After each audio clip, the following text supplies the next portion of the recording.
Section 1.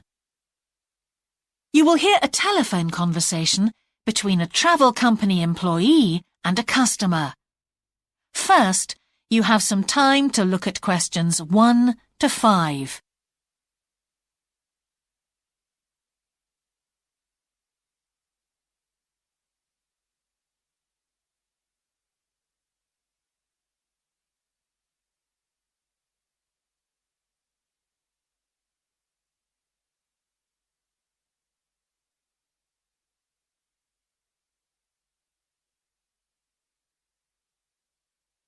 Now we shall begin. You should answer the questions as you listen, because you will not hear the recording a second time. Listen carefully and answer questions 1 to 5. Greek Island Holidays, can I help you? Yes, I hope so. I have a friend who's just come back from Corfu, and she's recommended some apartments in Arelis. She thought they might be on your list. Arelis, let me see. Can you give me the names? Yes, the first's Rose Garden Apartments. I'd like to go with another friend in the last week of October. Well, we've got a lovely studio flat available at that time. I'm sure you'd enjoy the entertainment programme there too, with Greek dancing in the restaurant. And the cost for each of us? £219. That sounds very reasonable. I'm just jotting down some notes. Now, the second one she mentioned was called Blue Bay. Blue Bay. Yes, in fact, that's very popular, and it has some special features. Really? The main attraction is the large swimming pool with salt water. Much healthier, I understand. That's right.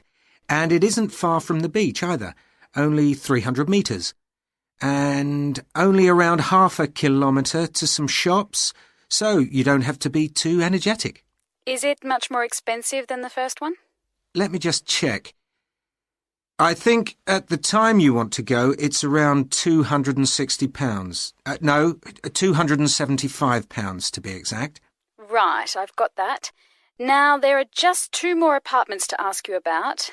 I can't read my own writing. Something to do with sunshine, is it? I think you meant the Sunshade Apartments. They're on a mountainside. Any special features? Yes, each room has its own sun terrace, and there are shared barbecue facilities. Ooh, sounds lovely. Yes, it is rather well equipped. It also provides water sports. It has its own beach. There are facilities for water skiing. Any kite surfing?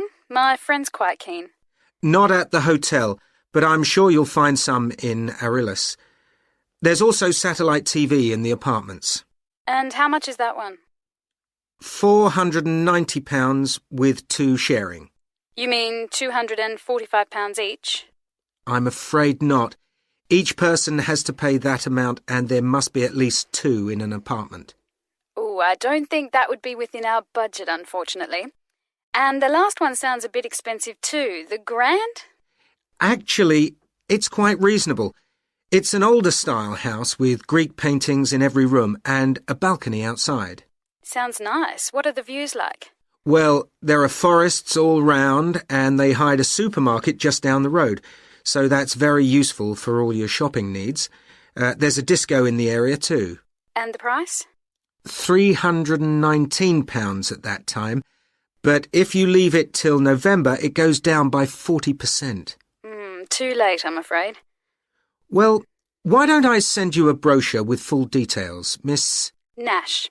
But don't worry about that. I'm coming to Upminster soon, and I'll call and get one. I just wanted to get an idea first. Well, that's fine. We've got plenty here when you come. Before you hear the rest of the conversation, you have some time to look at questions 6 to 10.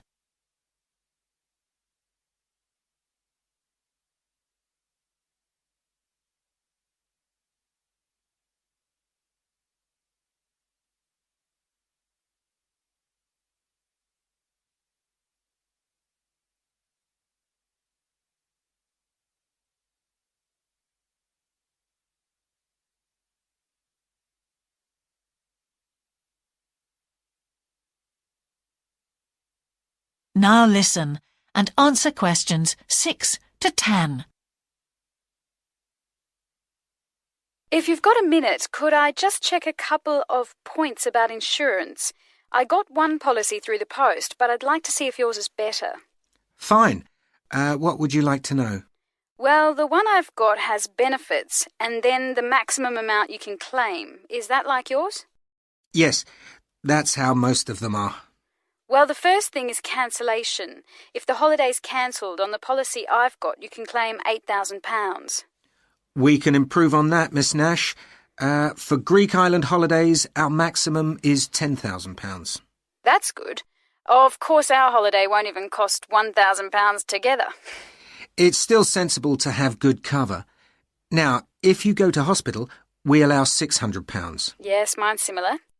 And we also allow a relative to travel to your holiday resort. My policy just says their representative will help you. You can see there's another difference there.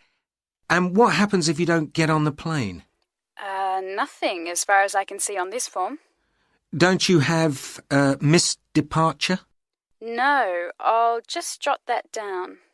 We pay up to £1,000 for that, depending on the reason.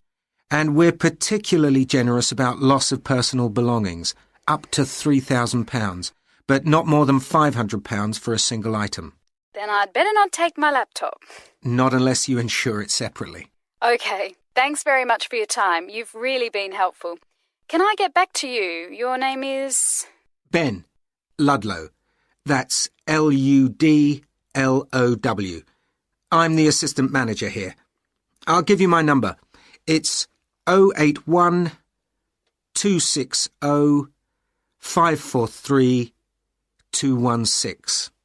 But didn't I phone 081 260 567 294?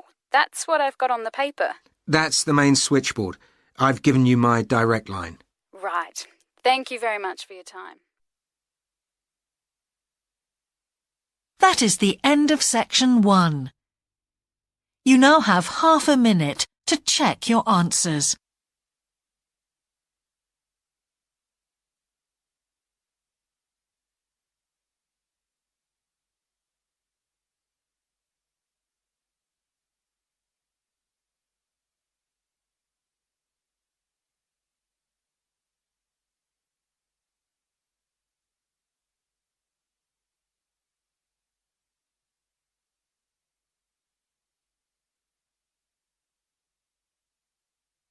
Now turn to section 2.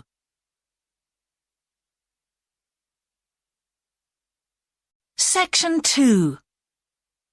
You will hear a talk on local radio about a children's theme park.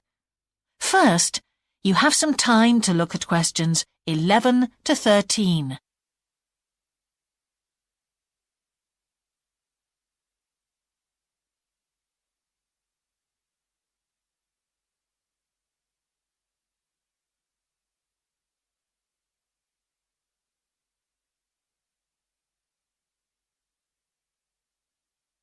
Now listen carefully and answer questions 11 to 13.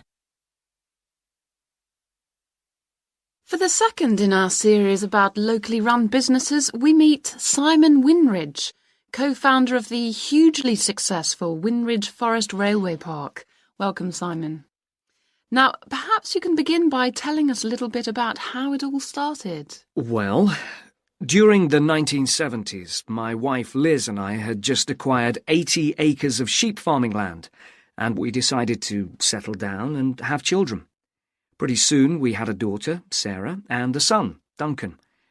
The place was wonderful for the kids. They particularly loved trains and gradually built up an enormous network of miniature railway track. I began to develop larger-scale models of locomotives, but we didn't think anything more of it until I went on a trip to a theme park near Birmingham and decided we could do a much better job. So we set up a small one ourselves, based on the miniature railway, and we opened to the public for just a month that year, 1984, in July, our driest month, because our children said they didn't want our guests to have a miserable wet visit. I dealt with park business and Liz carried on with the farm work. It soon became clear that we were onto a winner. We began to extend the railway track and lay it among more interesting landscape by planting trees, which in turn attracted more wildlife, and by making cuttings through the rock. Nowadays, we're open all year round, and we're pleased to say that Wimridge is one of the most popular visitor attractions in the area, with 50,000 visitors a year. 1.5 million people have been through our doors since we opened. Before you hear the rest of the talk, you have some time to look at questions 14 to 20.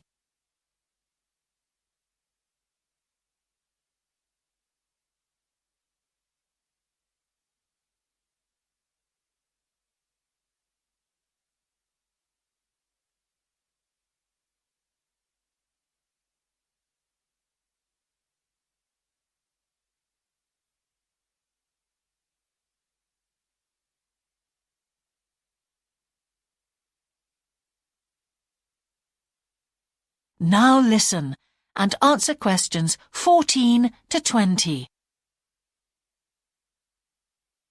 All these visitors mean we have had to expand our operation, and it's now a truly family concern. I'm near to retirement age, so I only concern myself with looking after the mechanical side of things, keeping the trains going. Liz now devotes all her energies to recruiting and supporting the large squadron of workers, which keep the place running smoothly. We're really pleased that, after some years away teaching, Sarah has now returned to the park and makes sure the visitors are kept fed and watered, which keeps her pretty busy, as you can imagine. Our son Duncan has been a stalwart of the park for the last 10 years, taking over from me in the area of construction. And I'll say a little bit more about that in a moment. And his new wife, Judith, has also joined the team in charge of retail. That's becoming a tremendous growth area for us. A lot of people want to buy souvenirs. So have you finished your development of the site for the moment? Not at all. We're constantly looking for ways to offer more to our visitors. The railway remains the central feature, and there's now 1.2 kilometres of the line laid, but we'd like to lay more. Because of the geology of the area, our greatest problem is digging tunnels, but we're gradually overcoming that. We're also very pleased with a new installation of the go-kart arena, which is 120 square metres in area. Again, the problem is the geology. We had to level the mounds on the track for safety reasons. We wanted to enable 5 to 12-year-olds to use the go-karts. And the main attraction here is the Formula One kart. We've known fights to break out over who gets it. And then, finally, to our most recent development, which is the landscape swimming pool. That is the end of section 2. You now have half a minute to check your answers.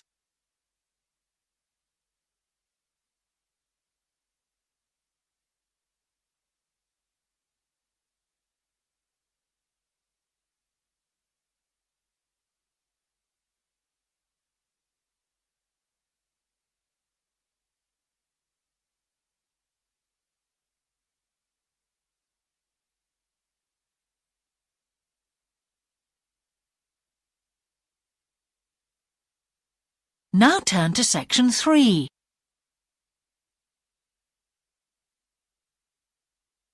Section 3. You will hear a geography student called Caroline discussing her dissertation with her tutor. First, you have some time to look at questions 21 to 23.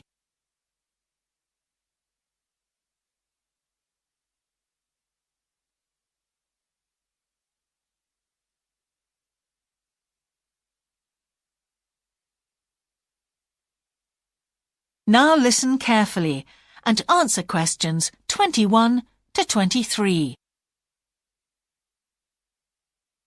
Ah, Caroline. Come on in, sit down. Thanks. So how's the dissertation planning going? Well, Dr. Shulman, I'm still having a lot of trouble deciding on a title. Well, that's perfectly normal at this stage. And this is what your tutorials will help you to do. Right. What we'll do is jot down some points that might help you in your decision. First of all, you have chosen your general topic area, haven't you? Yes, it's the fishing industry. Oh, yes, that was one of the areas you mentioned. Now, what aspects of the course are you good at? Well, I think I'm coping well with statistics, and I'm never bored by it. Good. Anything else?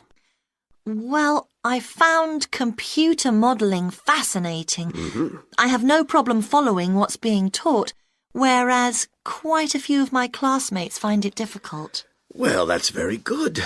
Do you think these might be areas you could bring into your dissertation? Oh, yes, if possible. It's just that I'm having difficulty thinking how I can do that. You see, I feel I don't have sufficient background information. I see. Well, do you take notes? I'm very weak at note-taking. My teachers always used to say that. Well, I think you really need to work on these weaknesses before you go any further. What do you suggest? Before you hear the rest of the tutorial, you have some time to look at questions 24 to 30.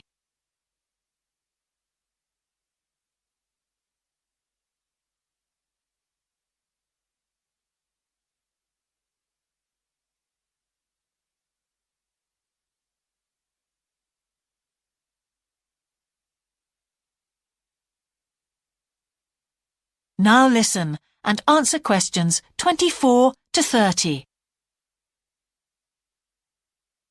Well, I can go through the possible strategies with you and let you decide where to go from there. Okay, thanks. Well, some people find it helpful to organize peer group discussions. You know, each week a different person studies a different topic and shares it with the group. Oh, right. It really helps build confidence. Yeah. You know, having to present something to others. I can see that. The drawback is that everyone in the group seems to share the same ideas. They keep being repeated in all the dissertations. Okay. You could also try a service called Student Support. It's designed to give you a structured program over a number of weeks to develop your skills. Sounds good. Yes. Unfortunately, there are only a few places. Ah. But it's worth looking into. Yes, of course. I know I've got to work on my study skills. And then there are several study skills books you can consult. Right. They'll be a good source of reference. But the problem is, they are sometimes too general. Yes, that's what I've found. Other than that, I would strongly advise quite simple ideas, like using a card index. Well, yes, I've never done that before. It's simple, but it really works because you have to get points down in a small space. Another thing I always advise is don't just take your notes and forget about them. Read everything 3 times. That'll really fix them in your mind. Yes. I can see it'd take discipline, but... Well, if you establish good study skills at this stage, they'll be with you all your life. Oh, yes, I completely agree. It's just that I don't seem to be able to discipline myself. I need to talk things over. We'll be continuing these tutorials, of course. Let's arrange next month's now. Let's see. I can see you virtually any time during the week starting the 22nd of January. What about the 24th? I'm free in the afternoon. Sorry, I'm booked then. What about the following day? The Thursday? Yeah? I can make the morning. Fine. We'll go for the 25th then. That's great. Thanks. That is the end of section 3. You now have half a minute to check your answers.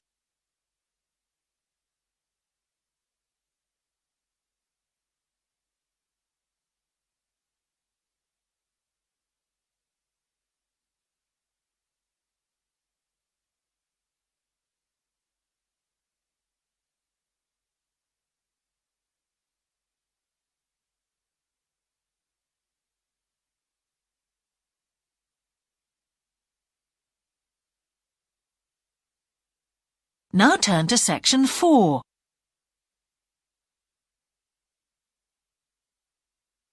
Section 4. You will hear part of a lecture about an experimental design for a house.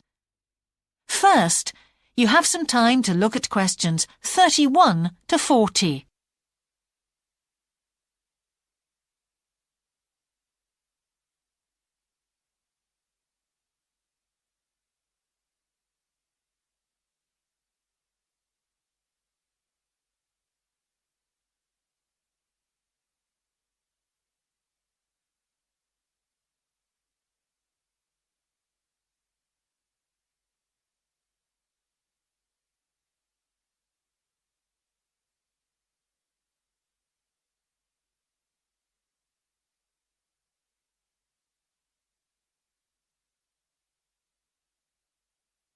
Now listen carefully and answer questions 31 to 40.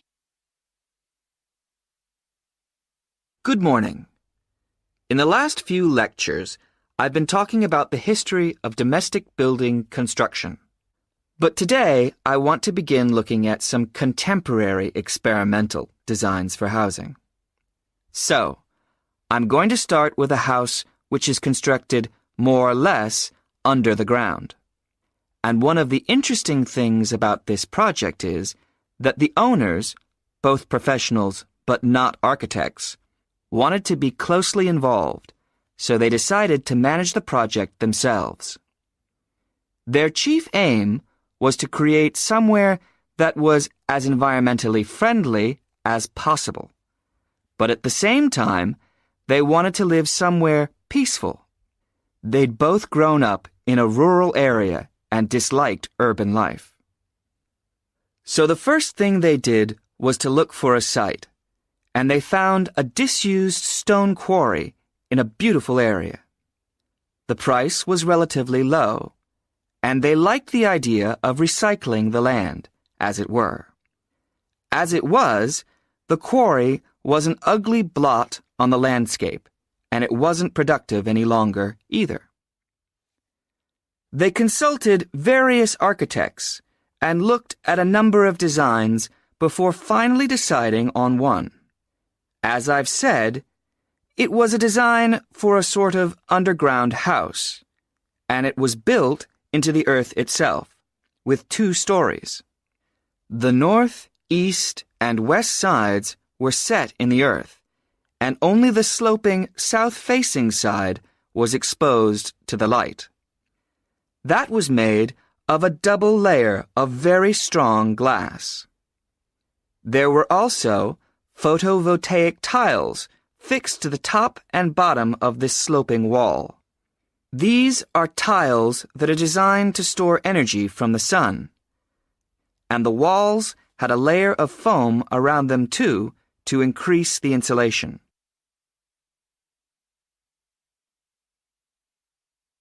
Now, what is of interest to us about this project is the features which make the building energy efficient. Sunlight floods in through the glass wall, and to maximize it, there are lots of mirrors and windows inside the house. That helps to spread the light around. So that's the first thing. Light is utilized as fully as possible. In addition, the special tiles on the outside convert energy from the sun and generate some of the house's electricity. In fact, and it is possible that in future the house may even generate an electricity surplus, and that the owners will be able to sell some to the national grid. As well as that, wherever possible, recycled materials have been used. For example, the floors are made of reclaimed wood, and the owners haven't bought a single item of new furniture. They just kept what they already had. And then there's the system for dealing with the waste produced in the house. This is dealt with organically. It's purified by being filtered through reed beds which have been planted for that purpose in the garden. So the occupants of the house won't pollute the land or use any damaging chemicals. It's true that the actual construction of the house was harmful to the environment, mainly because they had to use massive amounts of concrete, one of the biggest sources of carbon dioxide in manufacturing. And, as you know, this is very damaging to the environment. In total, the house construction has released 70 tons of carbon dioxide into the air. Now that's a frightening thought. However, once the initial debt has been cleared, and it's been calculated that this will only take 15 years, this underground house won't cost anything, environmentally I mean, because unlike ordinary houses, it is run in a way that is completely environmentally friendly. So, eco-housing like this is likely to become much more